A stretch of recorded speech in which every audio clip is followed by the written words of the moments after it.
All right, we are live. Welcome to the MotoX Addicts MXPTV Motocross Hangout roundtable here on Google Hangout here, and welcome to the show. We have our guests. We have our guest here down below, as always, every week, every Thursday. We got MotoX Addicts' own Dan Lamb here, and we also have Chase Yoakum, also from MotoX Addicts, and Matt Rice of MXPTV as well here. And I'm Matt Wozny. So and we're going to start off the show right away, right out of the gate with Zach Osborne, GEICO Honda's Zach Osborne here. So how's it going, Zach? All right, we are live. Welcome to the MotoX Addicts MXPTV. Awesome. Yep. So yeah. So what do you? So let's talk about the thumb injury there. I mean, that's kind of the first thing we'll talk about. I mean, what's the? I mean, how did Glen Helen go? Let's just put it that way. What happened there at Glen Helen with the thumb injury? Yeah, the first moto was okay for me. I got ninth, but I fell on the first lap, so I had to come through basically the whole moto, and I mean, it was okay considering the circumstances. And then in the second moto, on the start, I just got caught up in that pileup and went down, and when I did, it bit my thumb back like to my arm, and that was end of the season, or most of it at least. Yeah, that's not good. So how long is the prognosis is on it? I mean, how long are you out for as of right now? It's sort of gonna be like a 6 week, and then day to day after that for a while, probably 3 more weeks. If I catch the last three, I'll be lucky, I think. Okay, that's good. Chase, I'll bring up to you. I mean, you got a question for Zach? Yeah, I got a couple for you, Zach. I guess maybe the first one is I believe your contract's up at the end of this year. Are you going to stay down to the 250 for another year or two, or maybe when's the thoughts of bumping up to a 450 and anything that you can report to us contract-wise?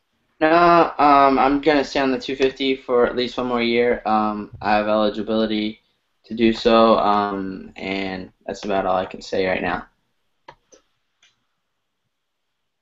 That's good. Yep, that's yeah. We'll see what happens there definitely. And Dan, you got a question for Zach? Yeah, Zach. When you come back, obviously GNCC isn't in the immediate future, but you've been hauling ass doing GNCCs. You did some 6-day action. What are your plans with the GNCC stuff? And for some reason, I hear that might be kind of worked into your contract as of next year. I know you can't talk about where you're going or whatever, but is GNCC something you want to do more of in the future? Not in the near future. It has nothing to do with my contract next year.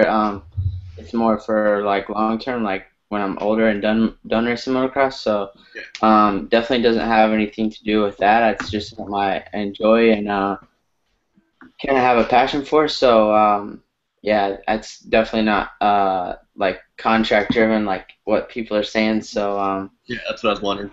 Yeah. Yeah, that's got to be fun, at least going through the woods there. It changes it up, I'm sure, for you. So that's always good. And Matt Rice, got a question for Zach? Yes, sir. So now you're out for a while, and it sucks, but what do you got going on, through the summer? Taking vacations, spend time with the wife? What do you got going on?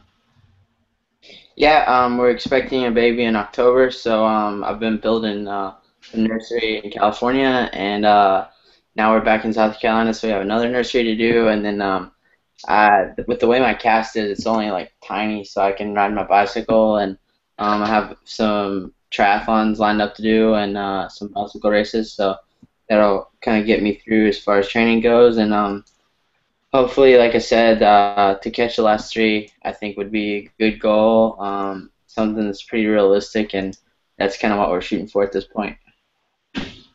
Sweet. That's good. That's awesome. And you're back in South Carolina right now, right? Yeah. Okay. Club MX is right next door to you. Obviously, you live right there, basically on the property. Talk about your involvement with Club MX. I mean, me and Matt Rice have obviously been there and done plenty of shoots there. It's definitely one of our favorite tracks, our favorite facilities to go and shoot at. So it's just an amazing facility. Talk about your involvement with Club MX and what you guys do there.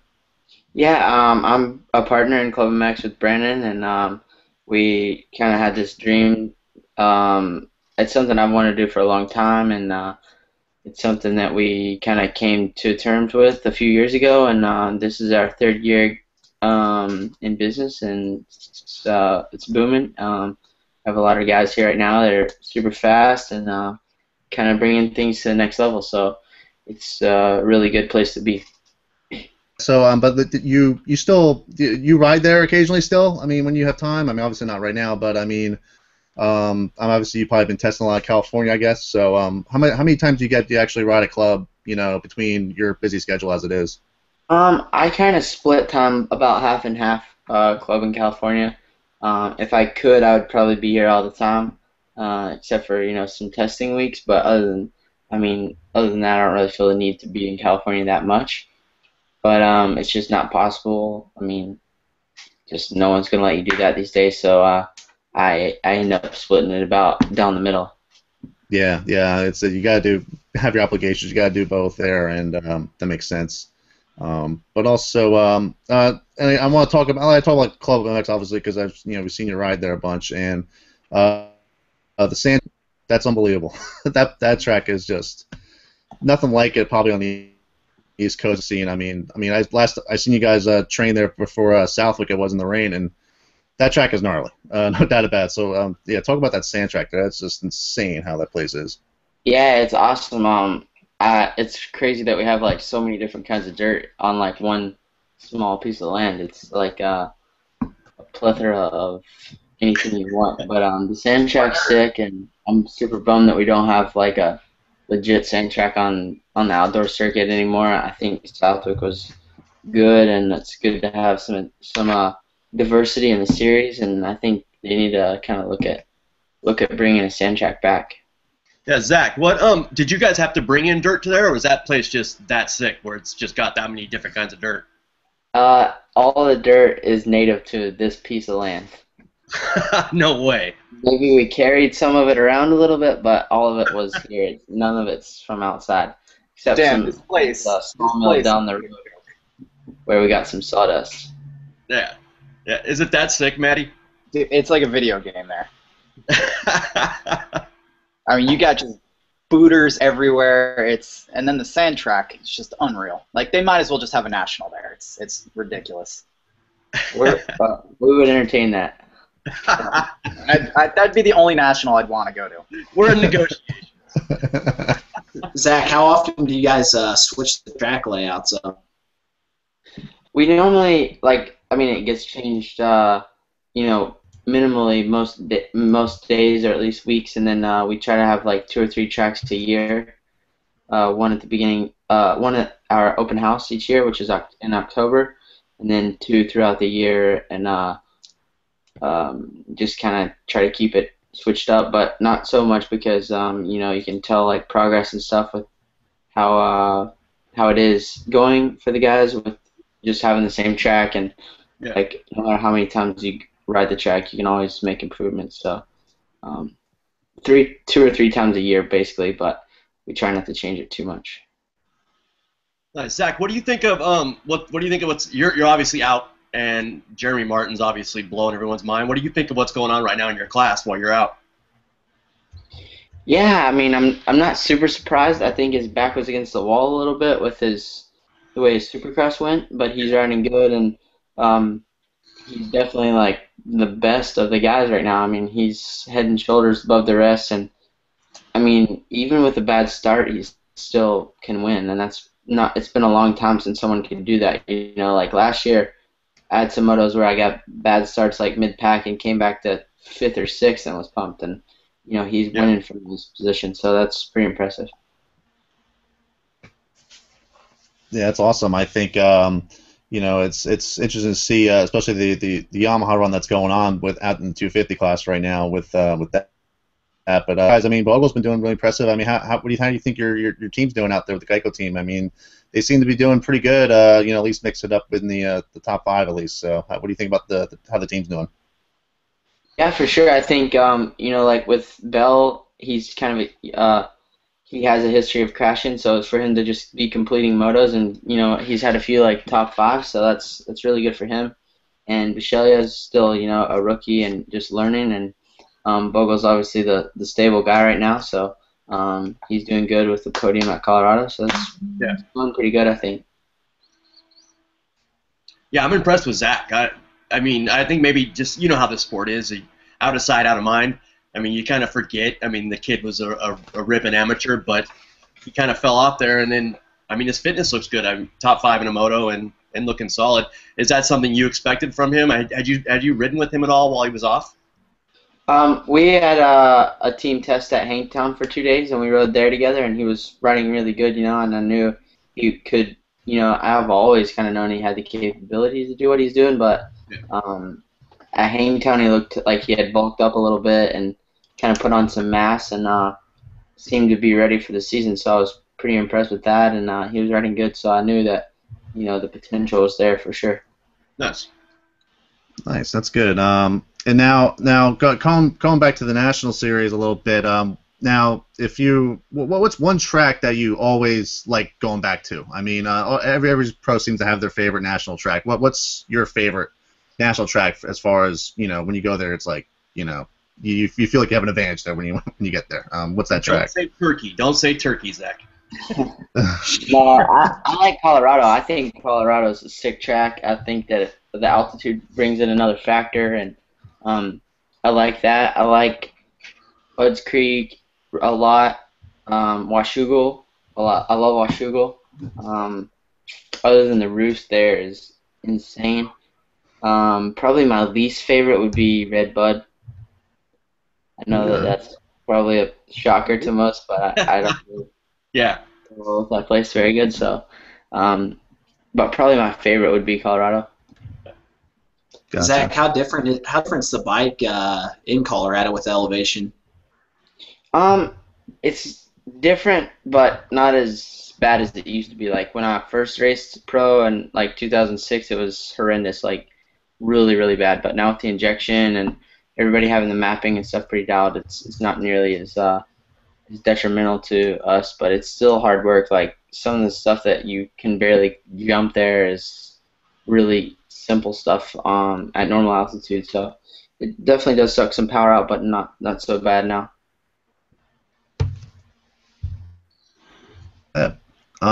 Now, as far as away from the nationals, away from the race weekends, especially you got a lot of time on your hands right now with what with the injury. What do you do? What do you do for fun during the week? What are some fun things that you do during the week? I like to fish. I fly fish a lot. Rod and reel fish, basically anything to do with that. Yeah, I mean, I'm a pretty outdoorsy type. Like to hike, like to, get outside and do stuff. So that, and then I like cycling a lot. So I do a lot of cycling, and that's about it, really. Pretty simple. You're not going out there and hitting that lake jump, are you? No, it's gone. That was my favorite part. That thing was so sketchy. It's sketchy, all right. What was it? A lake jump? I like the sound of it. It's just this big, gigantic kicker these kids built out of dirt down a landing that was super sketchy into a pond like 8 foot deep. They had to dig a path through the berm to hit it. Yeah, it was stupid. But it was big. Like, the jump was probably like, it was a nice BMX face, like 6 foot high. It was gnarly. Nice. I want to see video. There's got to be video out there somewhere. Matt's got video of it, man. Yeah. I think it was the open house. Was it last year or the year before? I forgot what it was. It was the year before. Yeah, we did. We got some video of that. That was that was definitely fun. So. Out of control. Yeah, it was definitely out of control. So, any more questions from you guys? I'm a little tapped out here, but any more questions for Zach? Yeah, Zach, I got another quick question. They brought back Glenn Helen this year, and then obviously the Indiana Nationals, the new national on the circuit, and it sounds like you might be back for that. I think it's almost the second to last round. Have you seen pictures? What's your thoughts on going to that new venue? Yeah, I'm pumped to go to Indiana, and I think Glen Helen was a super good decision. Like, I think Elsinore is better than Utah, but like with racing at Elsinore and then having Glen Helen like 1 hour away is kind of, I didn't really think that was a great idea. I love Glen Helen, and I think it's like a super good track, like a really good racetrack. And Yeah, I mean the Indiana track looks sick. I mean, I haven't really seen a whole lot of it, but I think it's gonna be good. I think anytime you have like East Coast dirt and stuff like that, you can make about what you want with it. But when you're dealing with something like what we have in Utah, it's tough like to make something out of nothing, and then all the odds are against you. So Yeah. I'm pumped to go to Indiana. How gnarly was Utah? I mean, I remember Justin. I talked to Justin Hill about it, and he said it was like racing on the moon. Was it that bad? It was bad. Like the second moto, I thought for sure they were gonna red flag it because the wind was horrendous, and it was like all the repeater banners were in the track, and it was Yeah. really bad. Like I couldn't believe that they didn't red flag it. I came around to the finish line after like I seen the board, and there was like 17 minutes to go the lap before, so I would have come around on halfway, and I was like, surely the red flag's gonna be out this time because we passed halfway, and that'll be the race. And nope, sure enough, it was still going. I was like, geez, this is stupid. Dude, I went in halfway through that. Yeah, Even if not. I wish I would have went in halfway through that too. I was like, screw this, man. Cameras are getting beat up. I'm going in that press box up there. I'll wait for Yeah, go-karts later. The only good place. Exactly. It was great. But like, I mean, you can't really fault the facilities. Like the facilities are unbelievable. We need more of that. But it's just hard to take something like that. There's a mix somewhere in between. But the track there is just not up to snuff, in my opinion. Well, you raced at Donington Park, and I think that's kind of what they're going for. Did you like Donington? Donington was sick because it had good dirt, and they did a really good job on the track. It had quite a bit of elevation, and I rode well there, so that made it extra sick. But I like the whole garages in the pits and all that stuff. It's so professional. Yeah, I think Donington was where you were kind of people in America were kind of reminded of you again. Like, oh yeah, that guy over there in Europe, he kind of goes fast. Yeah, I think so. That was a good weekend for me actually. Yeah, right on. Yeah, shoot, I remember definitely from the amateur, and when you were racing. I mean, younger than the 85s and even the 125s too. I mean, it's see where you've come from basically to now is definitely impressive and definitely awesome. So it's pretty cool. I remember one example. I remember shooting with a Birch Creek Regional one year, and you and Stroop were battling. I remember, and that was pretty awesome. So so there's always been good battles, even when you're on 80s and even too. So it's pretty cool. But yeah, any more questions, guys? Let him get back to the tree. Yeah, he's got to get building cribs and all that stuff. So, I mean, we all say definitely, heal up. I mean, it's definitely a bummer injury, right off the bat, out for the summer season there, and heal up, and we'll hopefully see you at the last 3 rounds, like you said. So, but coming on, and best of luck to you. Thank you very much. Thanks for having me on, guys. Thanks, Zach. Thanks, Zach. Peace out. Yep. So that was Zach Osborne right there. Stuck right now. Checking in. What's that, Rice? My sound effects aren't working, and all my props down the drain. Is it okay for me to say I love Zach Osborne? He's the best. No, he's awesome. Definitely an awesome guy for sure. I mean, he's again a hard worker, and man, it's just that injury, man. As soon as I heard that, I was like, damn it. It's like when another good rider, but yeah, I know he couldn't talk about it, but I'm hearing Husqvarna for Zachy next year. Okay. Technically KTM. No, well, yeah, technically, yeah, the white. Yeah, technically, I'm hearing Rockstar Husky, and yeah, I think that'd be awesome. I have to say though, when he crashed, I was like, couldn't it have been someone else? Nice. Just don't say who you wanted it to be, man. I almost did, and I was like, maybe I shouldn't. So that's a bummer for him, and we wish him the best and stuff. Definitely in healing up, and got a kid on the way too. So he's got some priorities coming up. So I did not know that. Actually, that was I heard a little bit about it before, and I mean, was it Dana or Chase, one of you brought it up right away or something, or he did. So that was good. I guess we'll talk about some racing talk Let's about do it. a little bit about Thunder. Why not? So yeah, we'll dive into 250 class first. Right off the bat, Martin won a moto, but didn't win the second moto. So definitely, you know, what podium finish overall? Still not Yeah, a what did he bad do? weekend for. Second? Oh, he got third. Oh, yeah. Oh, that's right. Yeah, third overall, I think it was. Yeah, so I mean, it's, yeah, it's a bad day considering what he has done the past 2 rounds. So He should be fired. Yeah, I don't know about fired. He should be fired for that. No, but no, it's just, I mean, put it this way: he's got a podium finish as his worst moto. That's gotta suck for everybody else. It's like, man, I wish I had a podium finish, and to be in the title mix. And Rice, you were there. So talk about, I mean, with Jeremy Martin. I mean, rolling that first moto made work of it, and then second moto had a little fall over. Talk about Jeremy there a little bit, Matt. I don't think necessarily to him, I don't think he really views it as a bad day.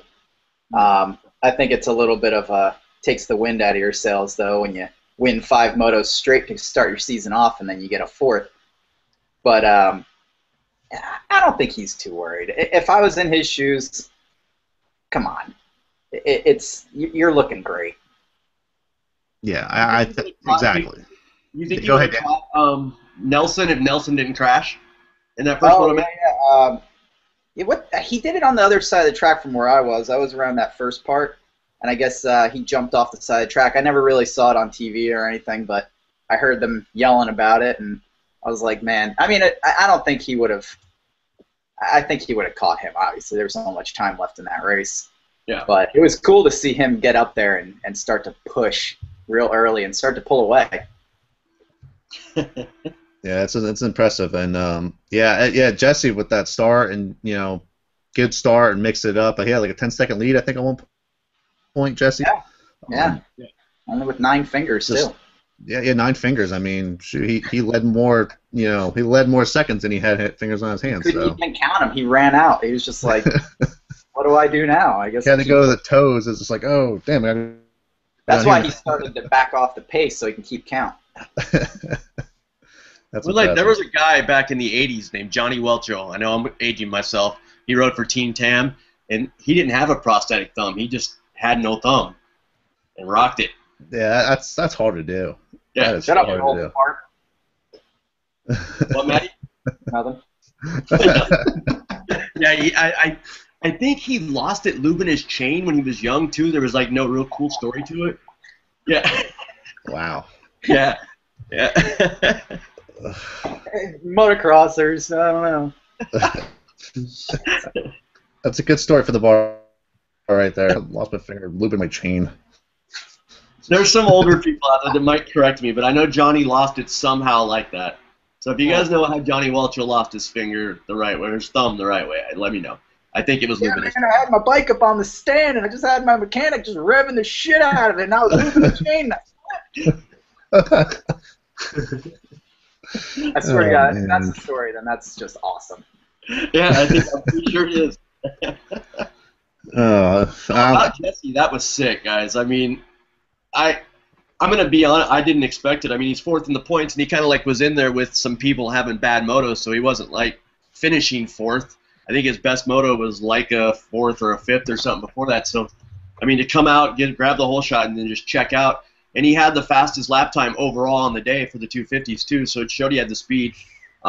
He ran. I mean, it was barely faster than Bogle's, but it was the fastest. It was 0.3 faster than Jeremy Martin. So Jesse definitely had the speed, did it, and I agree with Matty that if he didn't fall over, I think Jeremy still probably would have caught him.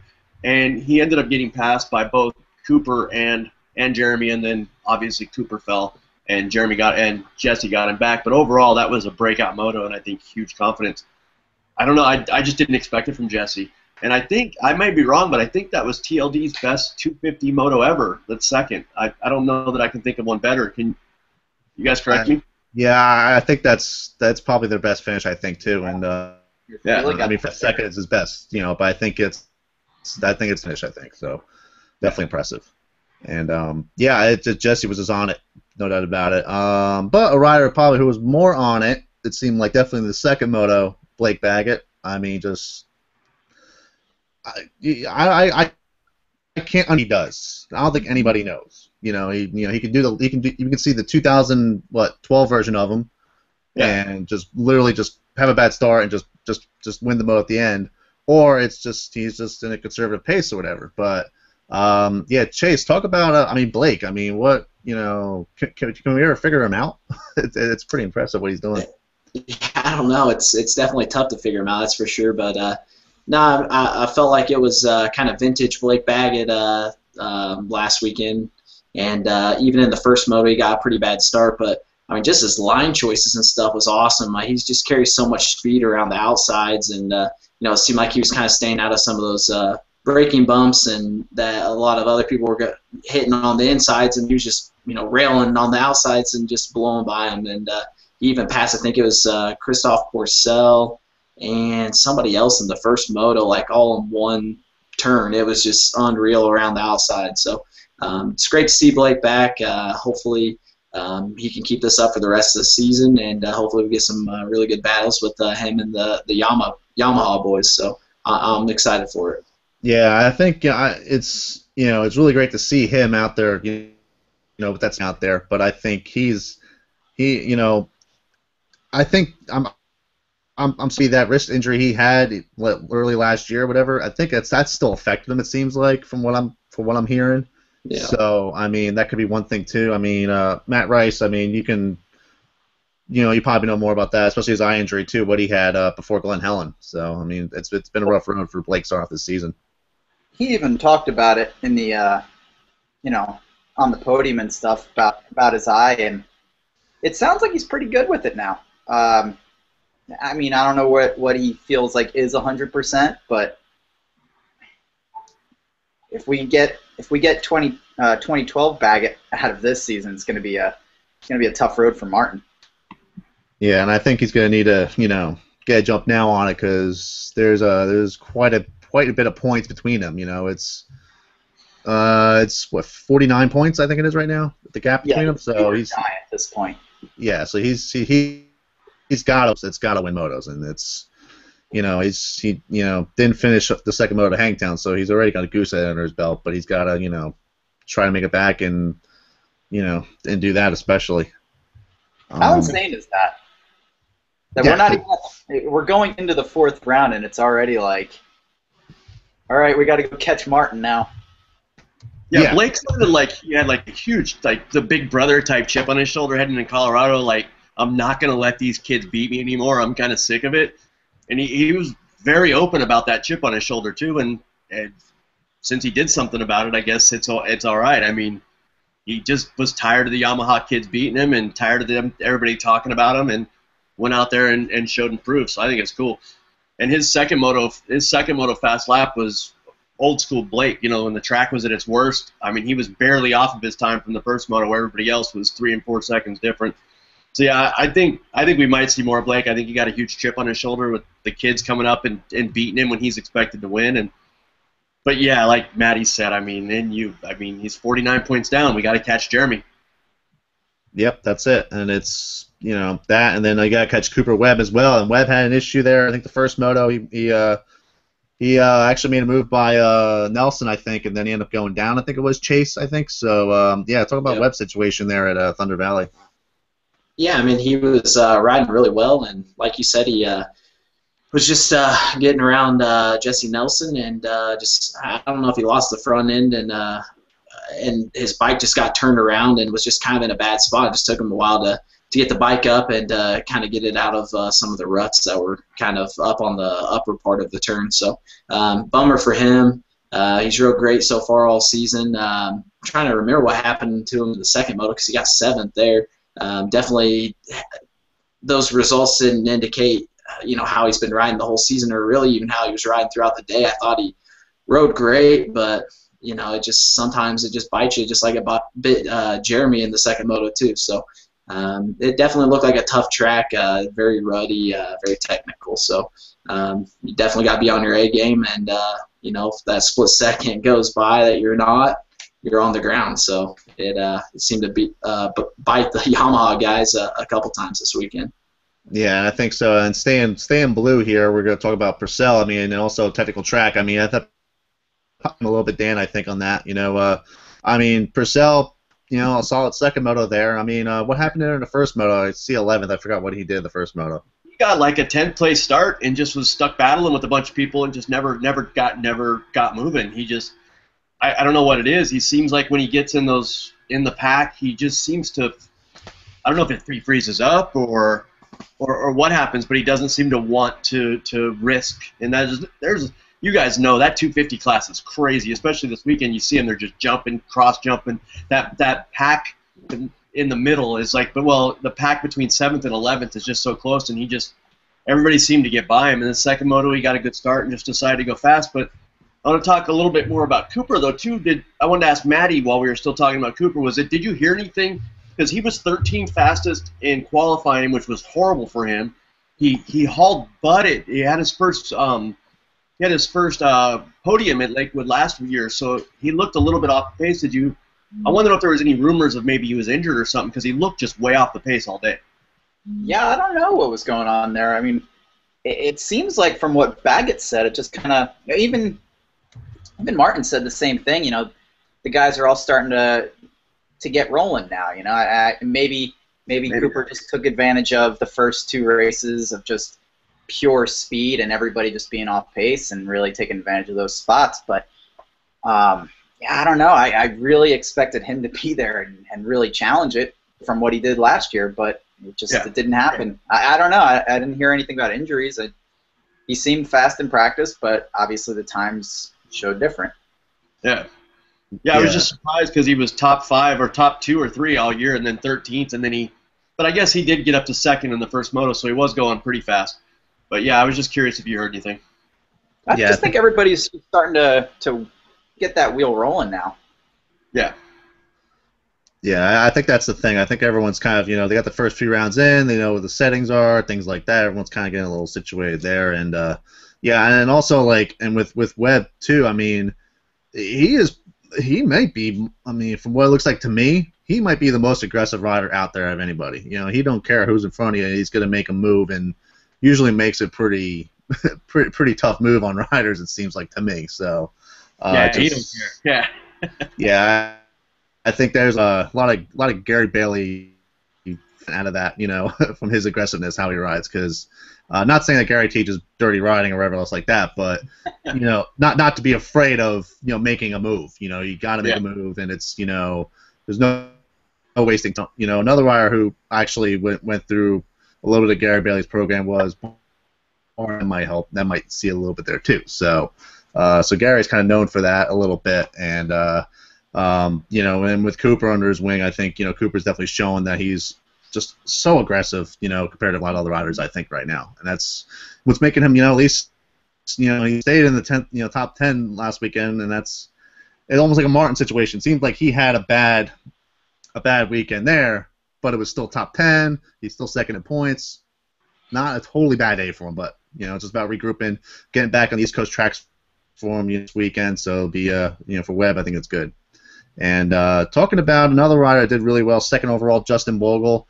Dan, let's talk about. I mean, Justin there. I mean, he best overall finish I think he's ever had, as far as I know. Yeah, and he was consistently good too. I mean, he was fast in both motos and looked smooth. It looked like he shook off his crash from Hangtown. So it was funny too, because the way he got up, it looked like his team was like, "Don't let him know you were unconscious, because they might make you sit out 3 weeks." When he got up at Hangtown, oh wow, because he was knocked a little silly, but looks like he recovered well. And I mean, great finish. He's one of those guys, I think, just like a lot of people. He just got to get over that hump and get that first win, and I think the floodgates could open for Justin in Supercross. It worked for him. And last year at High Point, he was solid. He top 5 in the first moto. I think that's right when he started getting the ball rolling last year and doing a lot better too. So I expect him to do good again this year too, or this weekend. Yeah, I hope so too. And I think he sits 5th in points, just one behind Baggett. So he's got like a Baggett situation going on where he's got also goose egg in him. He didn't get any points at the second moto Hangtown, same as Baggett. So he's got with the crash he had at Hangtown there. So he's got some points to make up and all that. But that's well. And also another rider that's stepped up a little bit more this weekend, I think. And I think going on High Point, I think will be a favorite. I think going into it is Marvin Muskin. Booyah! He's impressive. So Matt Rice. Talk about Marvin at Thunder Valley. It looked awesome out there. Dude, totally different rider. It was awesome. I was really pumped. Yeah, I had him picked from the beginning. I really wanted to see Marvin come out. I think I got a little over my head because obviously you can't just come back from, knee surgery and an injury like that and just go, yeah, I'll just go light it up again. But yeah, I mean, he's gotten better every round. I mean, just like one spot at a time. But what a big improvement coming out of Lakewood. That was nice to see. Him and Purcell going at it. That was awesome. Yeah. Oh yeah. Yeah, that's a good little GP battle almost there back here in the States. So it was awesome. French people going at it. I don't want to mess with that. Well, he won High Point last year too, guys. Yep. So I think going into High Point, getting better each time.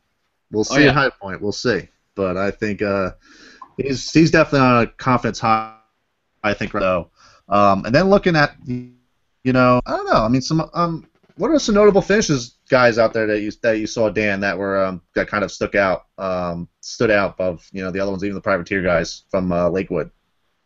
I mean, Jesse Nelson was obviously the best one. I mean, but Dylan Epstein is one of those kids that I think just needs a little more help. He's riding a privateer bike. He finished 18th overall. Scored some decent points. I love that kid. I don't know. I was watching him a little bit. They didn't show him much, but I like his style, and he looked really good at Thunder Valley. But beyond that, I didn't see any boom, no Sean Collier moments or anything like that at Thunder Valley that kind of stood out other than Jesse Nelson. And that, for some reason, I mean, that ride just sticks in my head, and I think we're going to see a lot more out of that kid. But that's my dark horse moment would be Jesse Nelson. Gotcha. And I mean, Chase, any other names that you see on the stood out to you at Thunder Valley other than the top 5, let's say? Yeah, I was just going to say it was good seeing Joey Savacci. I thought he put in 2 pretty good motos coming back his second race from about a year off. So I think he was 12, 13 for 12th overall. So I think he's starting to feel a little bit more comfortable getting back in the race pace. And I think by the end of the season he'll definitely be running the top 10s and maybe be able to get in the top 5. So it's good seeing him back, and I was pretty impressed by the way he rode this last weekend. Nice. Dakota Alex, one more point too, guys. I know you guys love the kid. Yeah, Northeastern guy, right there. I mean, getting that 20th place in the first moto, got a point for him. I mean, Rice, that's got to be good for him, right? Who is this? Dakota. Dakota Alex. Oh yeah. I told him at Hangtown, I was like, dude, you just got to keep, get a little bit each time. Don't worry about anything big. You just got to go and finish out a season. You're a rookie. I didn't know he broke his kneecap a couple months ago. Oh, he's crazy. Yeah, any of those MTM kids, they're all nut jobs, man. Yeah, it's especially with Dakota. He's had such the longest streak of bad luck. It just seems like I remember he Minios last year, I think it was, bad crash at Supercross. I saw it, and just a bad run of injuries, and just that's hopefully all behind him, and now getting a point here, that's just hopefully will lead to more, hopefully for him. So that's for Dakota, that's awesome. Also shout out to Greg Duffy, racing Kawasaki rider, getting in the main program, the Maryland rider again, and definitely took a gamble on doing these races and stuff. He's got he has a kid himself and everything, so he's been the coast a lot, so it's good to see him at least getting into the main program, and now hopefully back east he'll be hopefully up there a little bit more. So good for him as well. Hey, does anybody know if he's the oldest guy in 250s? The oldest 250 rider? Yeah, Duffy. He might be right now, at least. Either that or Brad Nottet. Been around forever. Yeah, I guess so.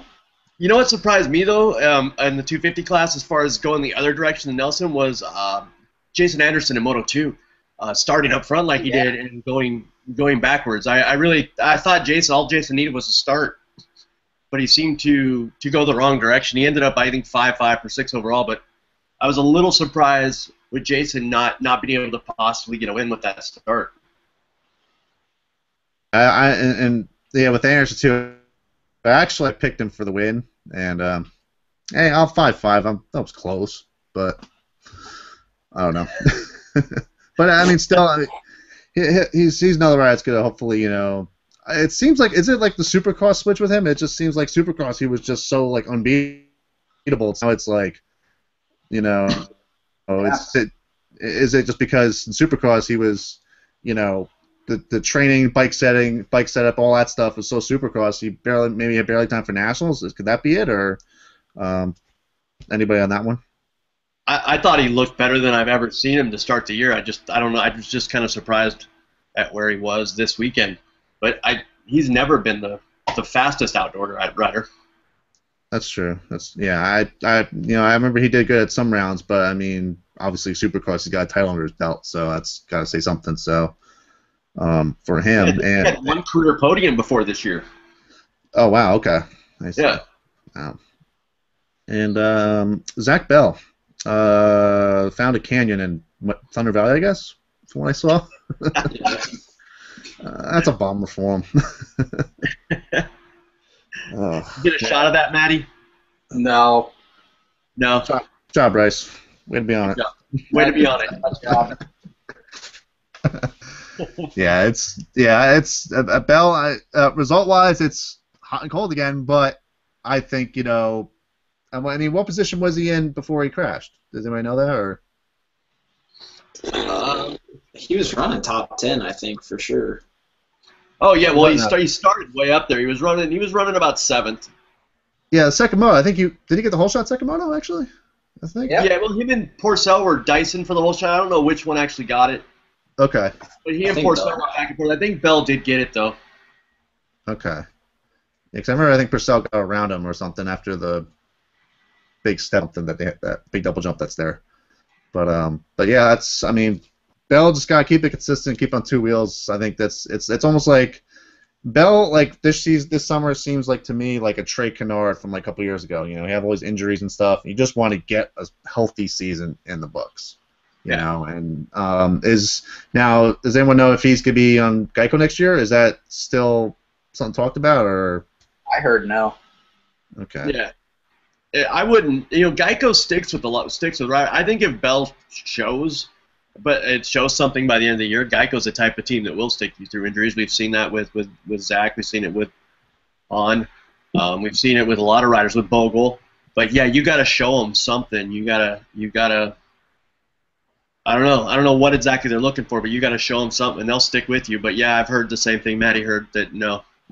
Okay. Yeah, I think I've heard that too as well. But I mean, that's what I hear. So. Not exactly sure on where he would go. I mean, I haven't heard one thing other than that he isn't going to be with them next year. Okay. Gotcha. He's shown speed. I mean, there's rides out there, but it's like anything else. We all know if he wins a moto before the year's out or starts getting on the podium, someone will find a spot for him. So it's really up to him. Yep, I believe so too. And look at the points right now. It's a Yamaha Wave basically in the top 3, and then Blake in 4th, Bogle in 5th. So, but you got a lot of riders like Nelson, Muskin, Anderson, Hill, even Bisheglia can mix it up in there, and Seeley and the rest of the crew can really gain some points, hopefully at high points. So in the 250 class. Now switching to the 450 class. Now we're gonna talk a little about the 450s. Anyone got anything for 250 before we switch to 450 at all, or? We're good. Okay. We're good.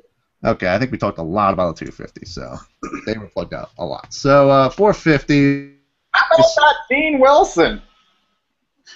Listen, I'm still looking through the results. Can't find them yet. Yeah. Where's our sound engineer? Yeah. Dude, my effects aren't working tonight. Ugh. See, I don't like them because you overused them before, but now that you're not using them, I want them.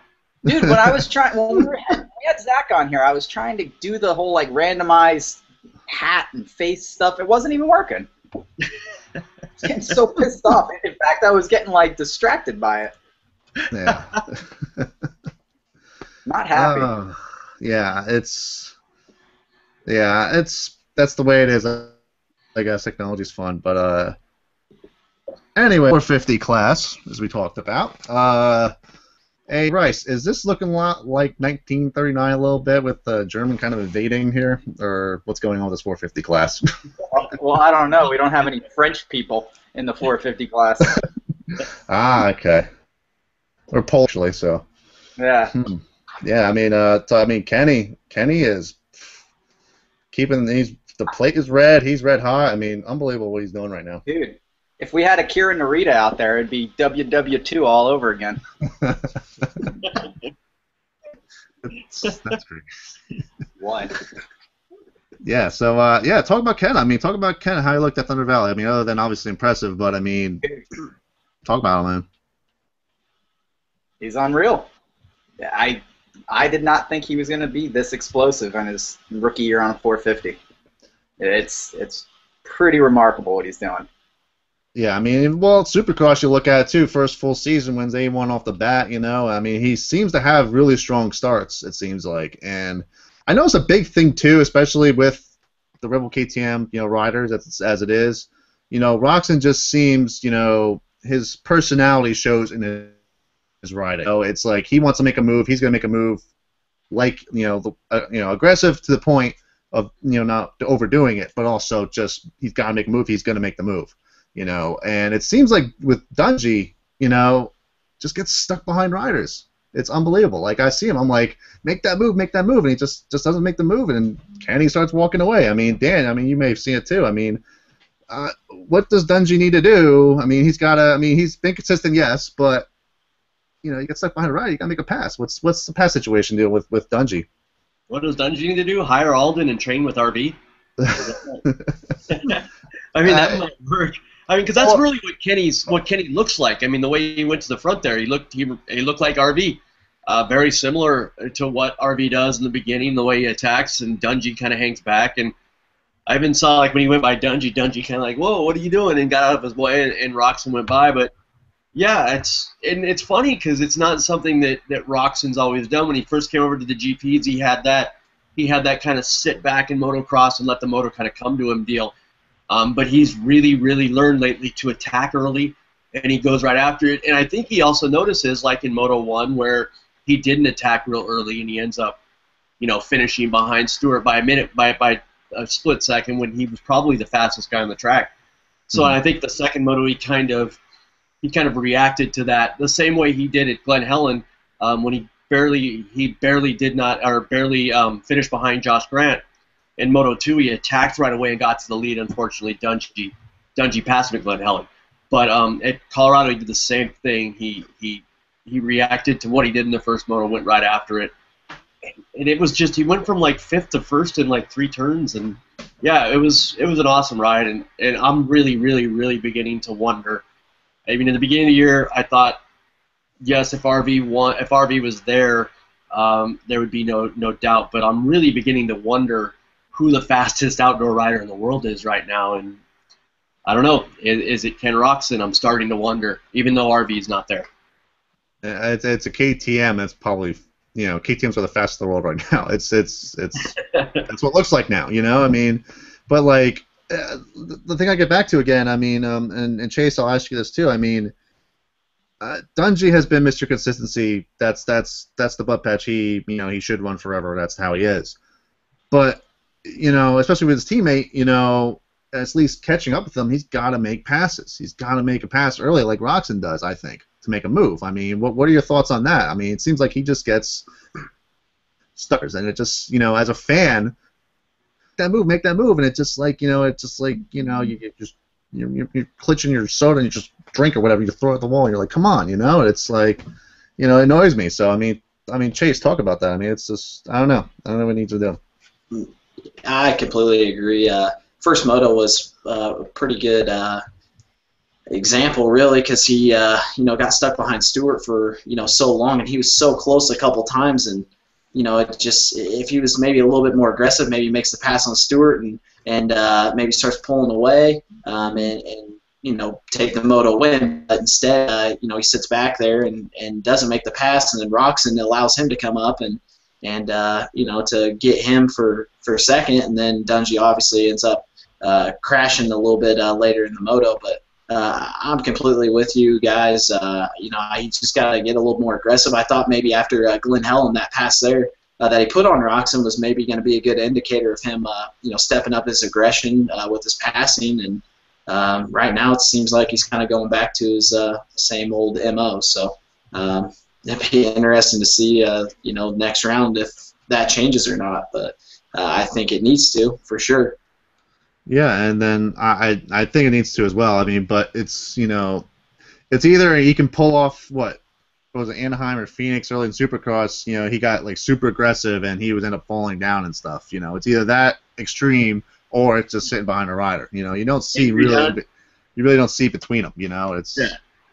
It's pretty wild how that is. But that's he's won titles like that. Just being that, and he's third overall, so he's podium as always. So, and James Stewart, to James, I mean, gets a moto win. That's a plus in his book by far. And Rice, how did Stewart look at Thunder Valley there? It seemed like first moto seemed like obviously he probably had the track dial a lot more than the second moto seemed like. What do you think about that?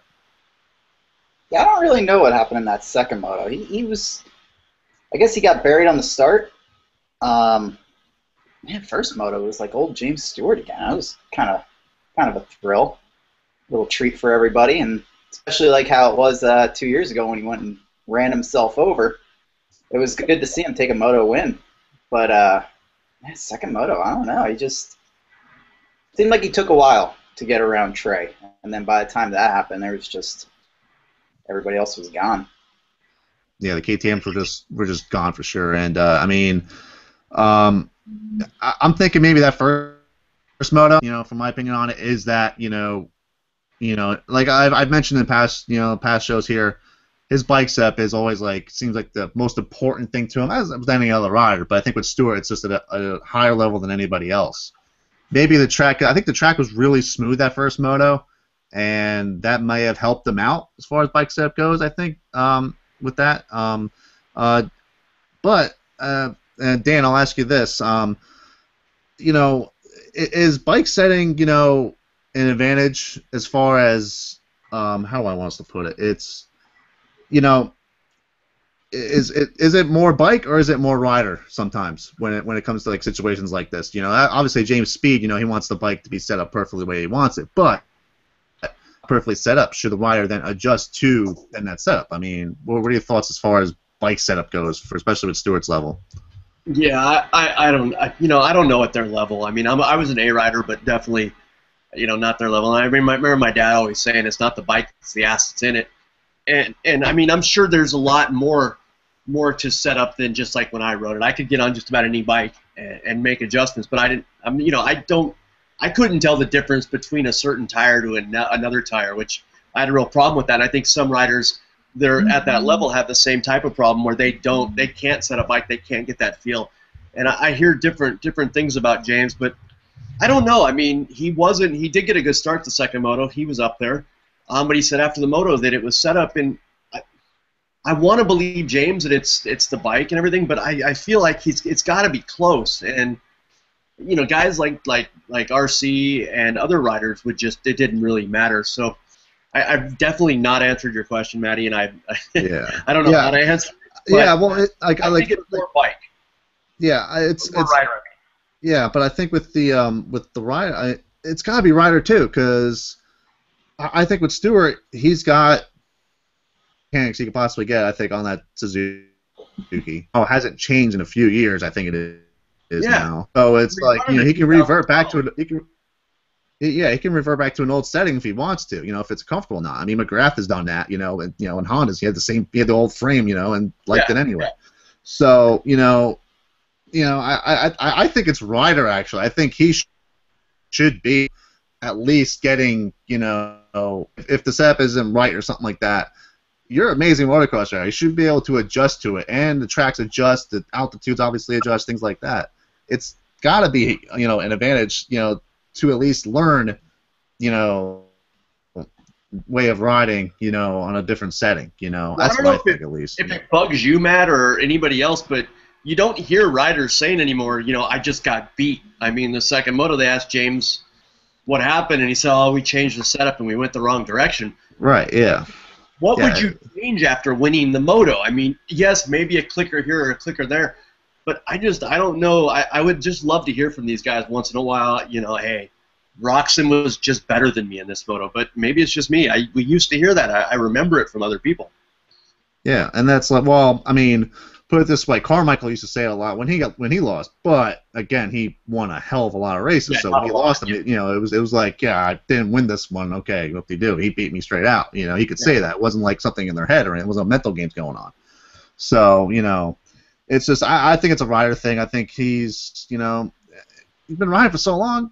You figured you adjust. If it's a sand track, you do this a little differently, ride a little differently, even the bike's up a certain way. If it comes down to being so picky on the bike, I don't understand it. So that's just how I see it. But especially after winning the first moto, yeah, and I heard the track was really smooth, so that was kind of one thing I heard. So, but I don't know. So, moving on down the order, we got Trey Kennard in 4th overall, 3-4 finish. Chase, what do you think about Trey's finish there? I mean, good, but I think he's a rider he should win. What do you think about that, Chase? Yeah, I'm kind of with you. Especially, I mean, he was super fast in practice. Oakley Baum winner. Really probably should have got 4th in the first moto too, but I was expecting maybe a little bit more from Trey this weekend. But I mean, he looked aggressive out there for sure. I mean, he almost came into, I can't remember who it was, if it was Stewart or somebody a couple times, and I mean, they was just super close racing, super aggressive, so he was definitely going for it, but I was expecting maybe a little bit more out of him, but I think he's doing pretty good so far. So I mean, for coming back from another injury and everything that he's gone through, I mean, it's hard not to be impressed with Trey and putting it into the top 5. It's pretty impressive.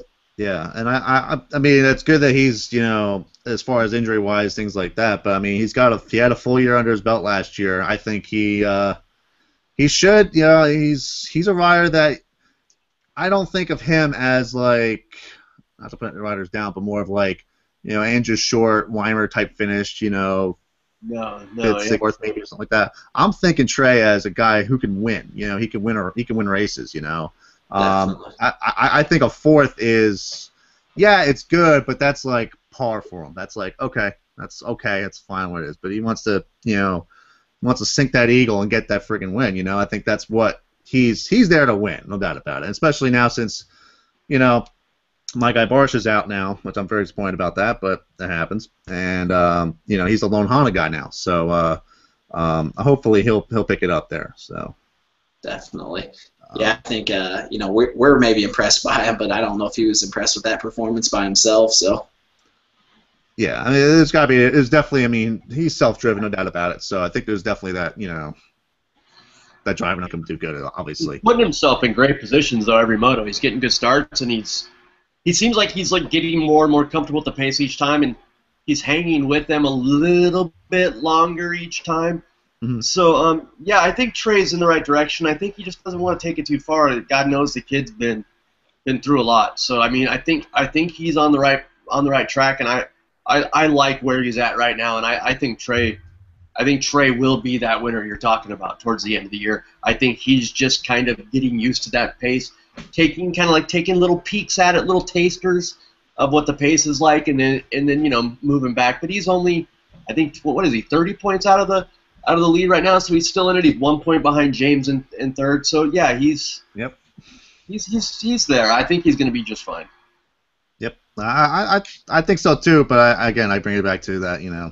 He's there to finish barely top 5. He's barely he's there to win. So that's just me. But Josh Grant 5th overall. kind of. I mean, obviously winning the first moto, Glen Helen, and Glen Helen doing great overall, I think. But it's a good form, which sometimes doesn't happen for him. And Matt Rice had a shot at the first moto there. Looked like so. I mean, he looked like he was going good. Yeah, he looked great.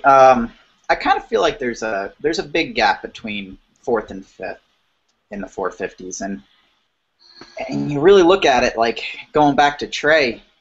That gap we usually talk about cracking into the top 5, and now it's like you got these 4 guys who are checking out from everyone else.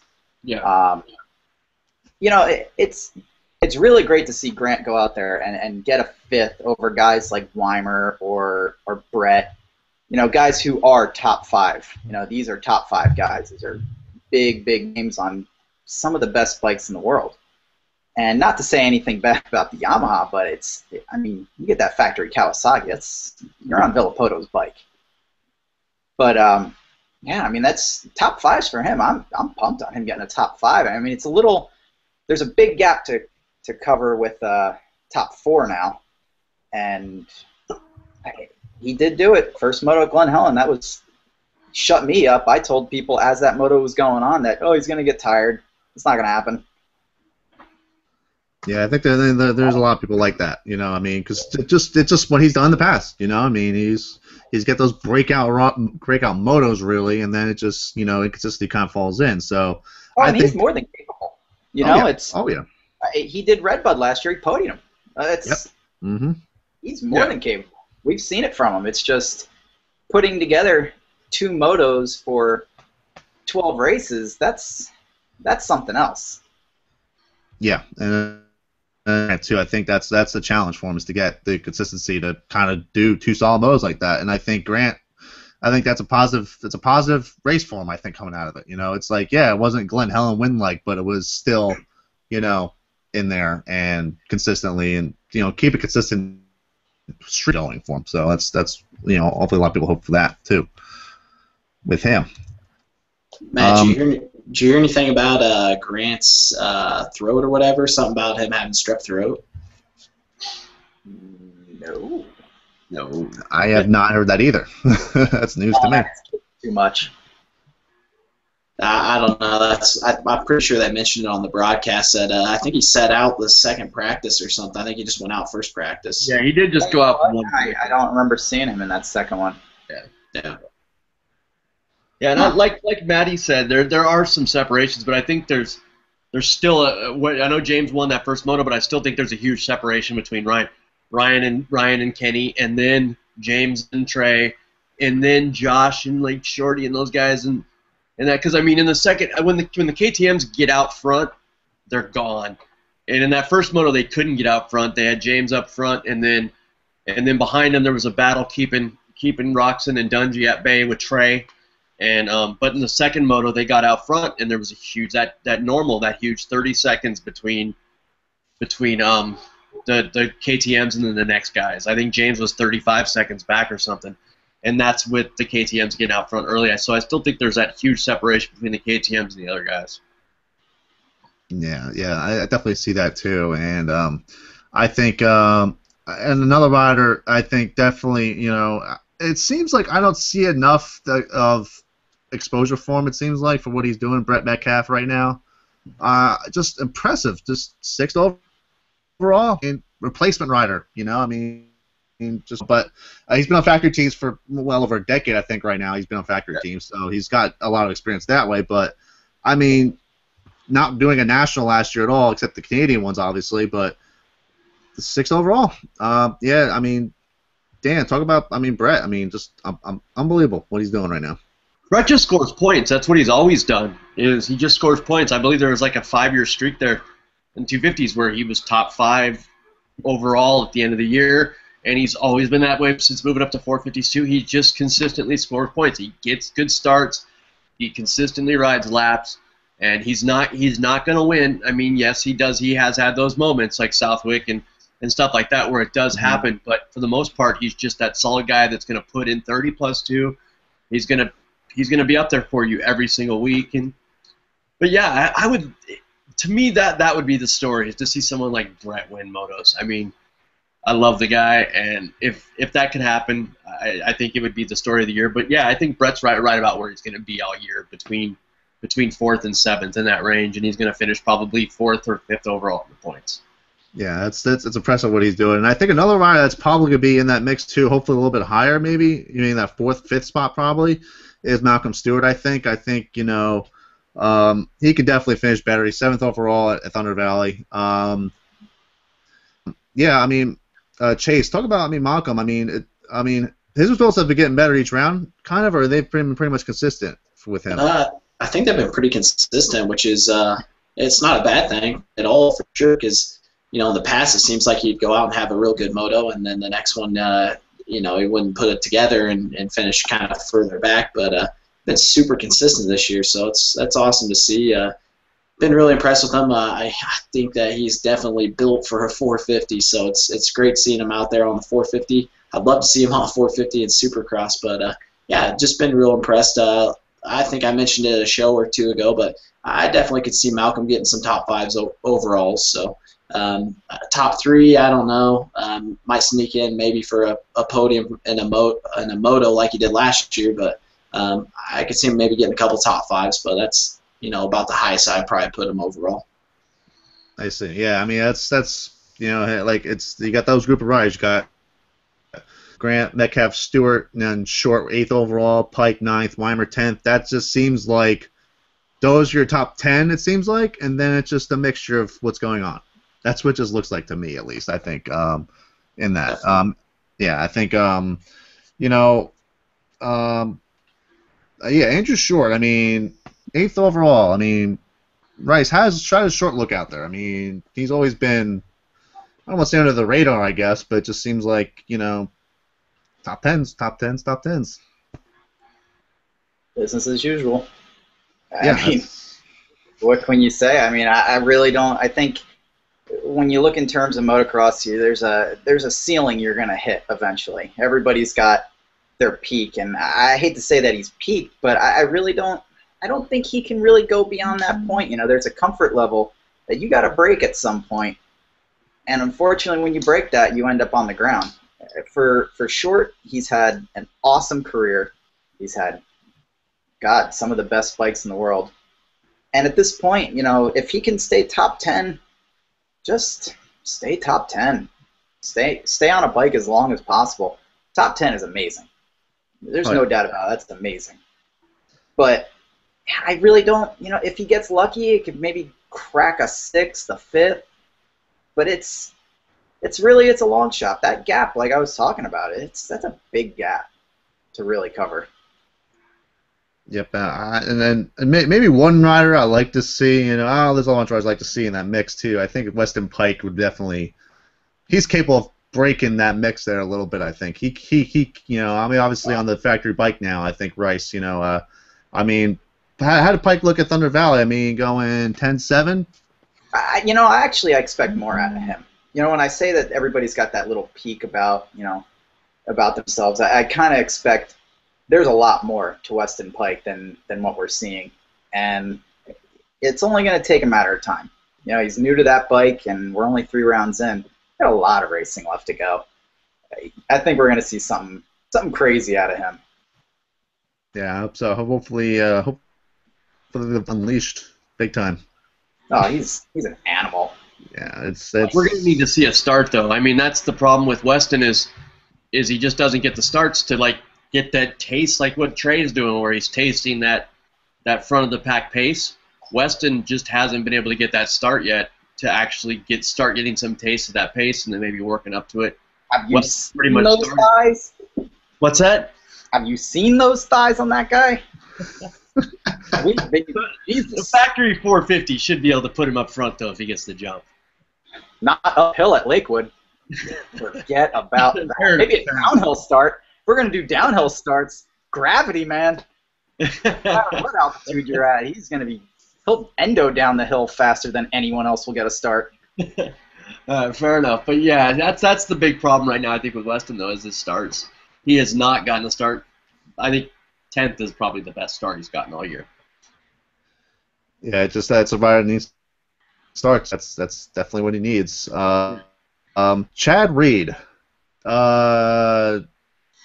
Did he get injured, Dan, at Thunder Valley a little bit? I mean, hit his head pretty good or something? Yeah, I don't know what's going on with Chad. I actually know. You know? Yes. Nice.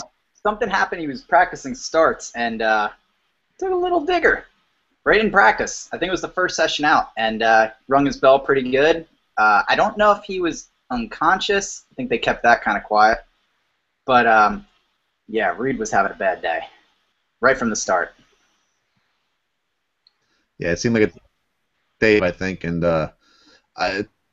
it's not a bad day now is not probably not good for him. He's already had a bad start, with coming off of injury from Supercross and getting in the mix and stuff. Now it's just like 11th overall. That's not a Chad Reed finish. That's to him. That's not. That was where he was all last year, and it's been pretty much where he's been since his. I've said it before, since his catapult at Spring Creek, he was killing it. Catapult 10th, and it's just I don't know if it's just there's something still in his head that's clicking, that's not letting him go faster. But man, I know he's fast enough to battle with those guys. He was straight up whooping RV and Dungy. Right before he flew off that jump at Millville. So, man, I don't know. I don't. This is pretty much what we've seen of Chad the last two years. So I don't know if we're gonna see anything better. I want to. He Yeah, sure drives traffic. yeah. I agree with you too. I mean, Supercross seems to be his. That's where his comfort is at. I believe now. Especially with Nationals way have gone for him. And yeah, it seems like that Millville, that Chapel jump definitely, seemed like a huge turning point for him, to not a really good way for the Nationals for him, it seems like. But, if you go up to Chad, I mean, he'll probably, he may not say anything about it, but, probably inside maybe there's something going on. But, that's it. And New York Pride, Phil Nicoletti, 12th overall. I hear he's back for he's doing another 3 races from what I'm hearing. Yeah. And I hear Chad Reed's really mad at him too. Oh, really? Yeah. Yeah, I mean that's great for Phil. I mean he is coming off the bench basically for JGR and sitting in for another 3 races. Hopefully it's 9. I like to see him out there. I mean yeah. I mean Dan. I mean the JGR team overall has been doing pretty solid as far as for the most part. I would say, right? Yeah, and I love their move with Nicoletti too, and I think more teams should do what they did but to find a rider like at Nicoletti's level that does, because really if Nicoletti can ride all year, I think he's going to be maybe like a Weston Pike type thing where 1 minute he's running there, but and he can move up more and more, and I think that kind of holds him back not being able to race a lot. But when you got guys like Grant who get injured and Brayton who's had a rough year, Nicoletti's able to come in and do that. And I think we're going to see more teams, and I even heard Kenny Watson talking about possibly doing that next year with Tedesco at RCH, doing something like Nicoletti. But overall, I kind of like what Matty said about Pike. I think I expect a little more out of Phil. I think he's got a little more in him. And you guys being from the Northeast, you probably know Phil quite well, and I expect him to creep into the 6th, 7th range. Maybe I'm overstating it or expecting more out of him, but I think overall I think JGR's move was awesome, and Nicoletti's holding up his end. Yeah, I think Phil gets starts, so that starts are not really too bad for him anyway. I mean, from past rounds, so I think again, Glenn Helen ran up front there, and it's just running with that pace, it's like we've talked about that gaps, from third to fourth. It's just it's crazy, and it's so crazy. And then we're talking about bench riders and fill-in riders, things like that. I think a good candidate. I agree with you. Probably Rice would definitely agree with this. I think Freddie. Where you're going? Oh yeah. Freddie Norton, 13th. I mean, another solid weekend for the Swede. I mean, awesome Rice. I mean, that's great for him. Dude, I've never been more pumped for one rider. His mechanic got some airtime too. Yes. Yeah, Amy's the shit. They're both awesome. I don't know if anybody brought this up on the broadcast, but first moto, Freddie got hit in the mouth with a big rock, and he actually broke his front tooth. Pretty nice sized chunk taken out of it, and he had to muscle through for that 16th, and then came back kind of angry and got a 14th. Yeah, it's the dude he's just riding really, really good, and 2 races in a row now. And I hated what they said on Pulp that, you know, he did good at Hangtown a bunch of times, and it's like, you know what, maybe he's just a good rider. You know, he's finally starting to figure out his pace and going for it, and he's done it 2 races in a row now. So if he screws up next week, and I'll shut up, but I'm on the Frederick Noren bandwagon right now. Well, okay. What would bandwagon though? It wouldn't be a bandwagon. It won't be like a Western bandwagon type thing. It has to be like a speed, like, I don't know. It will be an IKEA bandwagon. Okay, gotcha. I'll be in the Swedish meatballs. Okay, gotcha. Yeah, they got a weird name for that bandwagon. I gotta find a name for that Swedish bandwagon. What they call it? Pork. Pork. Okay, gotcha. Okay. Hopefully you'll find it in IKEA somewhere in the store. So. It's amazing. That's how he got so good at riding. That's good GNC training right there. That's some tight training right there. So. Hey, he did that J-Date thing, and supposedly did okay at it, but man, you ever gone through an IKEA? You will fight someone. Dude, I almost fought someone just trying to find the exit at IKEA. Exactly. I couldn't find the exit. I felt like they were like keeping me locked in there. I hate that place. You have to negotiate. Yeah, I gotta go through customs or whatever it is there. It's just. I brought my passport. I don't know about you guys. Matt, did you bring your passport? I have it upstairs. I do. Yeah. We'll talk about that later. I don't want to say it right now. But anyways, yeah, some other privateers that stood out too. I mean, we pretty much covered the top guys. For the privateer guys, Killian Rust, 14th. Rust. Yep. You know, I mean, ride for him, 15. I mean, pretty consistent, and you know, definitely. Dan, was he kind of top 10 at one point, or? Qualified, I think, top 10. Qualified, okay. Yeah, he was up there qualifying, but as far as the motos go, he pretty much was where he was. He wasn't going backwards, so. Okay, awesome. That's awesome. And Matt Gerke, 15th. Good. Is his first race back, or that's his first race back though? It's one of his first race back. If he wasn't there last weekend. Okay, yeah, 'cause I know he just came back, not either this last weekend or even the weekend before, but cool to see him out there. Matt's first race back, guys. Okay, gotcha. And yeah, I mean, it's again a rider I can definitely get up there too as well. I mean, within definitely close to the top 10 or in the top 10 actually. So, you know, that's really good. Tommy Week, 18th. That's good, Dan, right? Yeah, it's a good little Northwest rep. I think he's got more in him.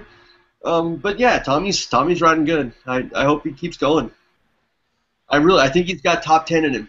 I know I'm probably overstepping it, but before we get to Schugel, he'll do it at Schugel. He might win Washougal. I'm gonna stamp that. Oof. But Wow. but I know they better get him on Barcia's bike. Oof. Yeah. I think I was someone tweeted about, or he tweeted or something like that, or someone sent social media that he should be on Barcia's bike or something. So, which I thought was interesting. But I think he's starting a campaign. Yeah. Hey, why not? I mean, get the word around. Gotta definitely.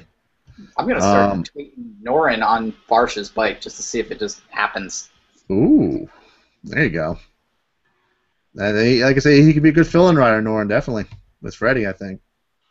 What do you guys think about where Jimmy Albertson's how he's doing? I really thought Jimmy had. I mean, I know he's riding just out of a sprinter, but he's a great outdoor rider. I think he's got more in him.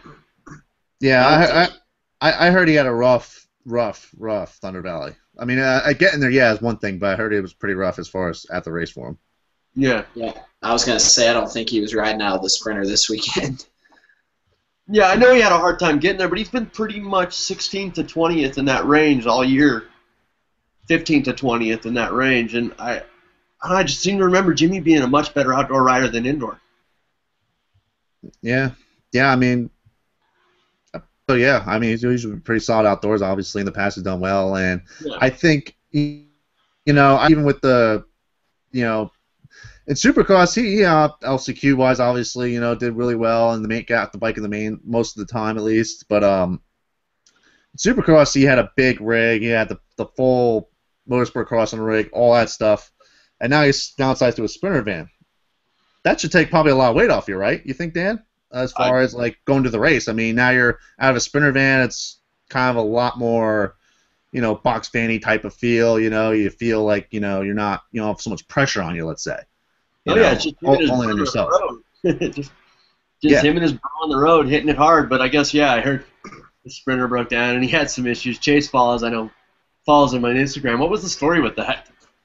I think they said something about a piece broke off and went in the engine or something. So now they've got to replace an engine, I guess, and it's going to cost them like $10,000 or something. But I guess if anybody's listening, I think they set up a PayPal account or something for donations. So get over there, donate to Top Jimmy, and help him get to the rest of the rounds. So there's my little plug for Jimmy.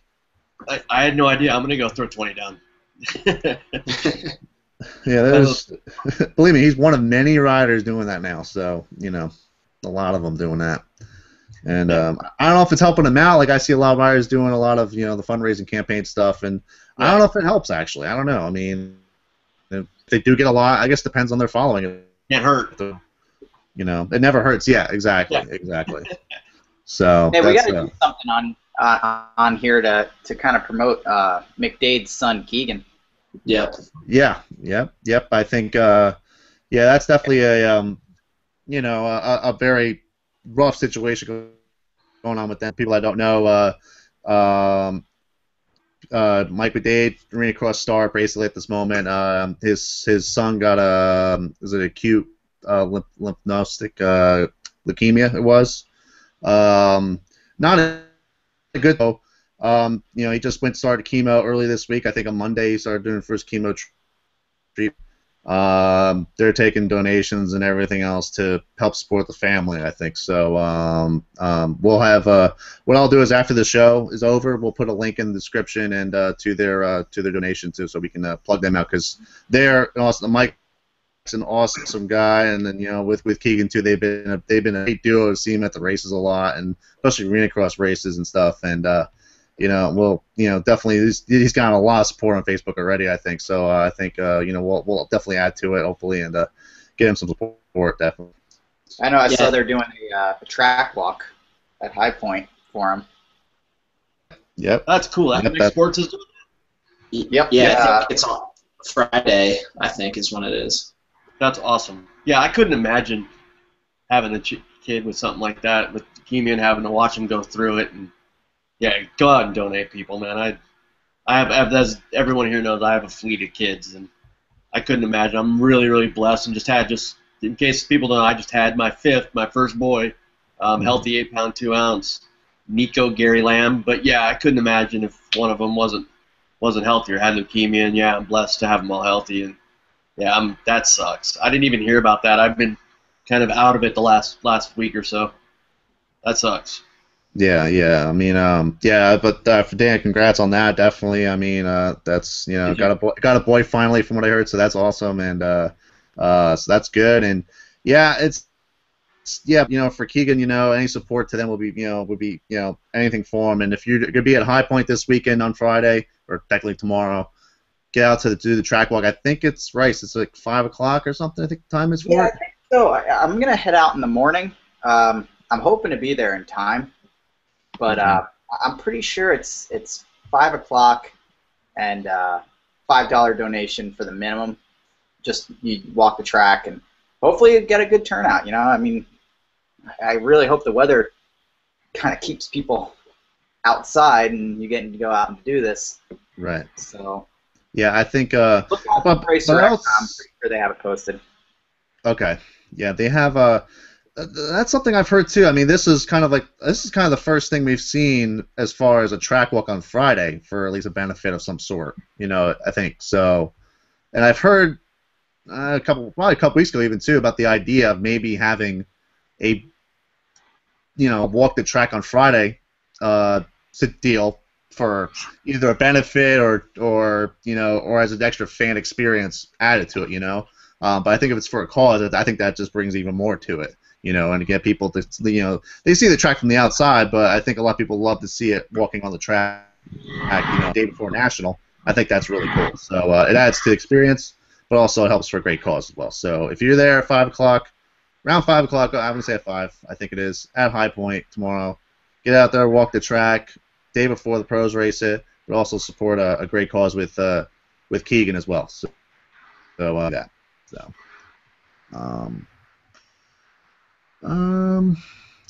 Hey, we got somebody on here saying, you think we need to throw some European riders into the mix?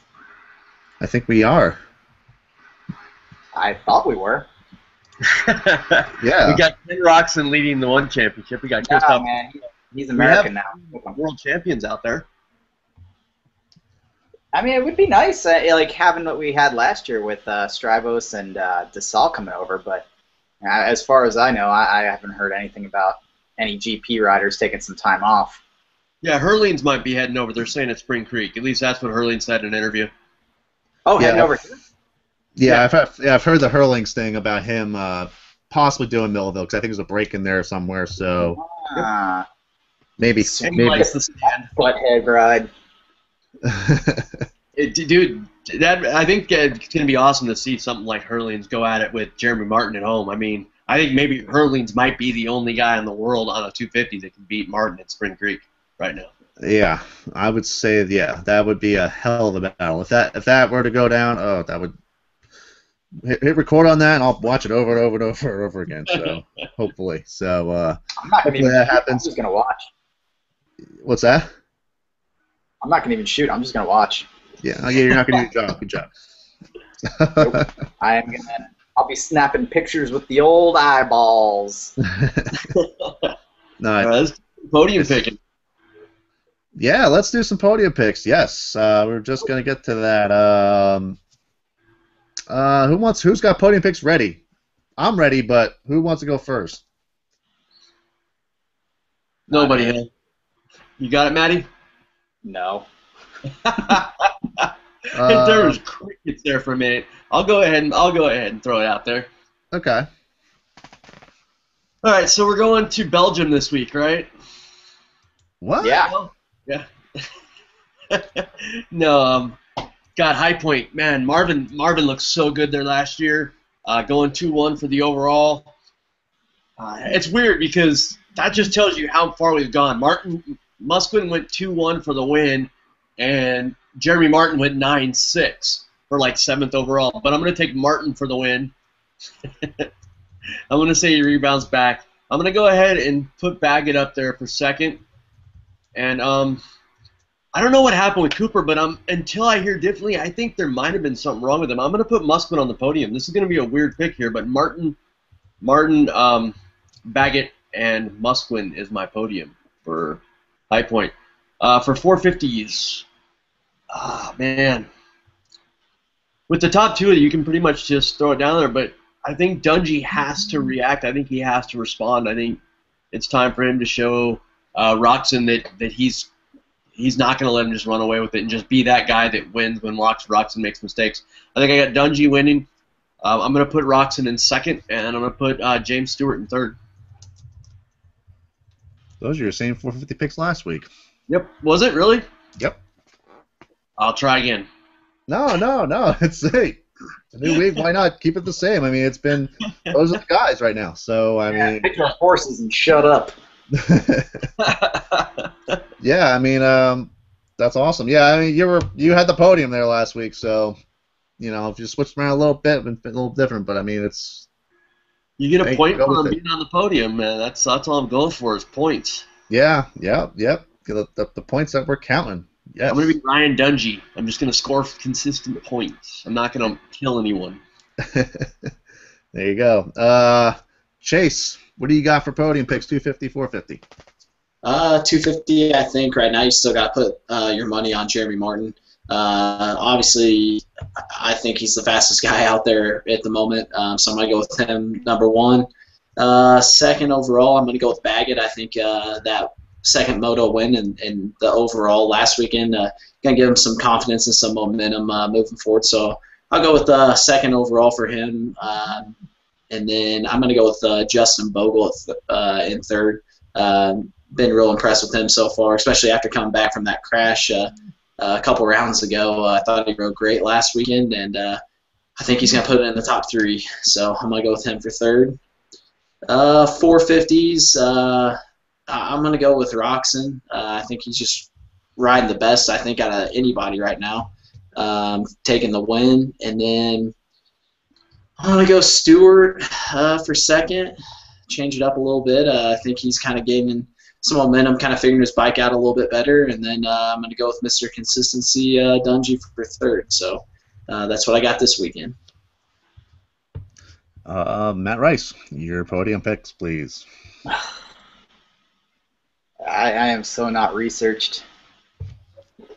Okay, 250. I'm going to go on the safe one here. I'm going to say Jeremy Martin. Go Jeremy.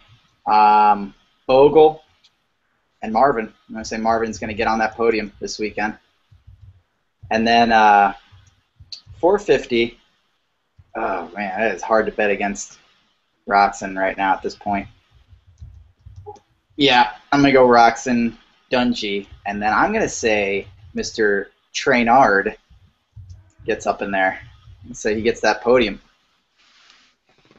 Not bad. I'm going to say Stewart is going to check out, go hang out in the tent, eat a hot dog for a while. Not bad. My picks have always been kind of wacky, and they will continue to be wacky. Archer for the win. Just because. Archer for the win. I'm gonna go Marvin with the win. Why not? I don't know. He won there before. Cooper is probably looking for some redemption, hopefully, so he will get second. And I think Bogle's done good at High Point before, I think, and he's going to get third. That's my podium. Yeah, Martin's not in it, but that's, you know, he may have another bad one. I don't know. Yeah. My picks are, you know, they're purposely wacky, so just leave them as that. We need to put money on this so you can be. If you're gonna be wacky, it's gonna cost you. Yeah. For money even too. Why not? Because it's just because if I do get it right, I have the least. You know, the one time I'll probably get it right, I'll be like, I got it this time. You know. But, you know, that's it. But hey, how did we do with Hangtown? Because I obviously wasn't on last week's show. How did the results turn out with that one? He hasn't told it. I have all the podiums, all points for everybody. I just gotta do the. Okay, he got that. Okay, I can match him up. Give me a sec. Hey. You know how busy I am. Jeez, sorry. Hey Matt, your brother's making picks. What's that? Your brother's making picks right now. Oh, what's he He's doing? sending them to me. Shut up. You can't sit here and pick them. Oh, he's got picks. Put it this way, Mo is the 450 podium. What? Moving on. Is Barry in the 450s or both? Yes, he's winning it. Okay. I still got him to. Whoa. My bad. Yeah. I still have Barry for the championship. Still. Could Karsten still qualify? You think for the show? No. You don't think he could make the top 40? As a Jersey native, I'd say no. I think he's. Yeah. He's Have done you ever tried to install an AC unit in someone's motorhome and then try to qualify on the same day? Yeah, I just wanted to see what you Jersey guys would say. I figured you guys would say no, he would win, and he could beat a hurricane too, just like Ditka. Yeah, he's still quick. I mean, he's still quick, but it's, you know, okay, it's like 90s quick. It's not like it's all out right now. It's basically as soon as the first training facility ever opened, he's like, oh crap, here we go, downhill from here. Everyone just got faster. So it's just what it seemed like, I think. But it's just Barry still goes good. I haven't seen him ride in I don't know, about a month. Hit too many races he's been at, as far as I know. Maybe some qualifiers he was at, maybe, I think. But he still goes. He still rides. He still goes. Just I don't know. It's Barry too. That's just he's a legend by. If I would have asked Jason Wygant that same question, Jason Wygant would have said yes, he could qualify, and he might even podium. Yeah. So, There you go. Weege would have punched right through the screen. Oh yeah. They'd be like, oh, hell yeah. And just that's it, But all right, 450s. 450 podium, yes, for me. I can't go wacky on this one because. Boo! Hold on, I didn't say it yet. Relax. For Roxon will have the win. He's just been unbelievable. I mean, I'll go with that too because he's got an extra deal with Fox now, so that's good for Ken definitely. Dungy second, and Metcalf third. I'm gonna sneak that one in there. Go Metcalf for third. So, I like that chances there, but we'll see this weekend. That's the best part about it. See how it all goes down. So, as far as that goes, anybody else got to add? I think we got our podium picks in. High point this weekend. What do we think? I'm good. Everybody should go to motorsport.com. Shameless plug. Order all your stuff there. Motorsport.com. Yes. Motorsport.com. I got to do like a voiceover type thing. Motorsport.com. They got prices, and then shoot them over. So, or something like that. I don't know. But yeah, shout out to them. I just see my new setup I got this week. I kind of changed it up. I think I'm going to do this from now on because I'm actually in my basement right now, so this is a little different for me. It's not my room. It's actually in here. So, hey, there we go. Hey now. So, does your mom live upstairs or what? Does your mom live upstairs? Yeah. Why do you want to know? What? Hey, where's your mom at? No response. Anyways. Anyways. Your mama said, hey, what, Rice? where's Pip? Where are you, Rice? What state? I'm at my mom's house. I'm serious. What state are you in right now? Are you in Jersey? Yeah. Okay. Yeah, I'm back east now. 5 Nice. weeks out. I'm back Nice. home. Yep. And that's good. Road trip back was fun, I think. Yeah, sure. Or interesting or Sure. something like that. It was something like that. Cool. Yeah, it was wacky. I did an 18-hour drive from the middle of Missouri back to southern Maryland. It's you not. you didn't take a break at all. You went straight through, right? Yeah. Jeez. How much Basically, Red Bull? Say what? How much Red Bull? Dude. Put it this way. We started with 2 cases, and there are none left. So, I mean, I'm not Asian. You do the math. Nice. Yeah. So. Oh, wait, hold on. Wait. I know you got it. Wait. Ah, shit. I quit. I'm out. Oh, right at the end, hell. I had my Yeah, moment. Ah, there we go. Yeah, On that note.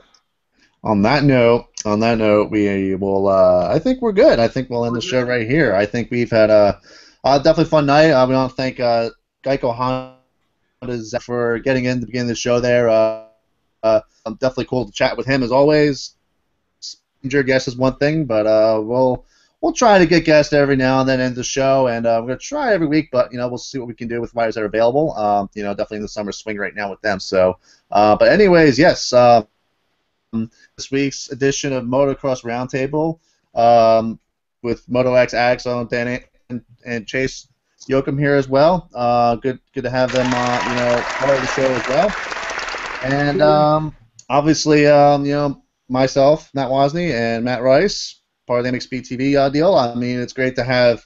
I think it's great to have this venture with the two sites come together and really bump heads and talk motocross. That's awesome. Bench race session. I think it's a good thing, and we'll keep it going definitely. So, but other than that, thanks for watching as always. Always keep the comments coming in, things like that. We do track them during the show.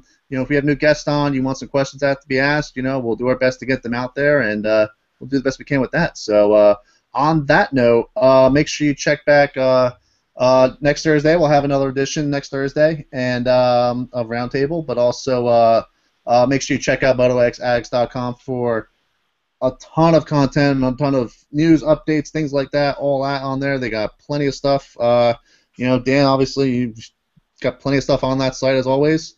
And then, so go check them out, and also check out, obviously, plug for me, MXPTV. Check them out.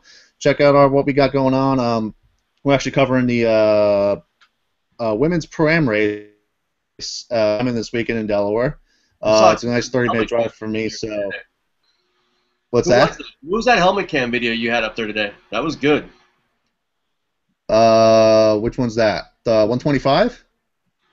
No. I don't know. They have killer videos there. I just want to say that. But yeah, I watched some helmet cam video there today. I forget who it is. It was just sick. From one of the recent races. We had two helmet cams from the Red Bull Regional that were on the site this week, and then we had some we had helmet cams from the Speed City in Seaford, Delaware. They started their night Supercross series, and it's Delaware that's running. It's a Supercross series going on. So they have we did awesome battle videos and helmet cams from there. That was actually my brother Tyler Wozni and Scotty Clark. They had some amazing battles. Jeremy Hand, that's who I watched. Jeremy Hand, yeah, Jeremy Hand. That was the Red Bud 125 video. That was that's what it was. Yeah. Two-stroke 125, can't beat that. So it was really cool, and oh yeah, definitely. I mean, and it was a Honda too, so I was like, wow, that's even better. So it was just cool to see that. So, but anyways, yeah, check out the sites, check them out. Content every day on there. Like I said, I'll be at Blue Diamond this weekend for the Women's Pro-Am. We have WMX points leader Mackenzie Tricker will be in the house for that one, so it's a big deal. It's like a $5,000 purse just for the women. So it's an awesome deal. So if you're in the Delaware area and stuff like that, if you're in the Northeast area, go chase. There's a lot going on. New track changes as well, Blue Diamond. So, but besides that, that'll conclude for this edition of Motocross Roundtable. Thanks for watching again, and tune in next week, next Thursday at 9 p.m. Eastern is the goal each time we try to do it at. So thanks again, and see you guys later at the races.